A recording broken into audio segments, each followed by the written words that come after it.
मीडियाशी घेणं नाही. मॅडम मला सस्पेंड केलं, मी वाळूचे गाड्या उचली, मी माती काम करीन, पण बाबासाहेबांची ओळख पुसून येणार नाही. मला सस्पेंड करायचं करू शकता. मानलं पाहिजे या वाघिणीला.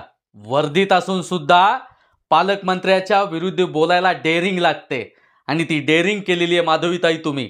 कारण बाबासाहेब कायम म्हणायचे की जे शिक्षण घेतं ते गुरगुरल्याशिवाय राहत नाही आणि वाघाचं दूध आहे शिक्षण म्हणजे. आणि बाबासाहेबांचा विचार जिवंत ठेवण्याचं काम तुम्ही केलेलं आहे. आणि बाबासाहेब हा विचार आहेत.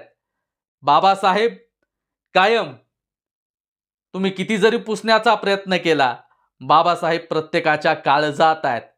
बाबासाहेब जेव्हा गरिबावरती, शोषितांवरती, वंचितांवरती अन्याय होतो त्यावेळेस बाबासाहेबांनी लिहिलेलं संविधान ते काम करतं.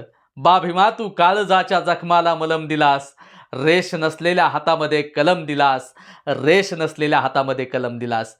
लेकरांना ज्यांच्या कुणब्यांच्या पोरांच्या हातामध्ये कधी लेखणी इथल्या उच्चवर्णीयांनी दिल्या नाही, पण बाबासाहेबांनी संविधानाच्या माध्यमातून सर्वांना सामावून घेण्याचं काम केलं. बाबासाहेबांच्या कार्याला त्रिवार वंदन आहे आणि बाबासाहेबांच्या विषयी प्रत्येकाच्या मनामध्ये आदर आहे. इथले राजकीय नेते बाबासाहेबांना संपवण्याचा डाव आखत असतील तर त्यांच्या मुसक्या वळल्याशिवाय हा सर्व भारतातला प्रत्येक नागरिक थांबणार नाही. हा व्हिडिओ संपूर्ण महाराष्ट्रभर जाऊ द्या. आपला मित्र उदय विसे पाटील. जय जिजाऊ, जय शिवराय, जय भीम. धन्यवाद बांधवांनो.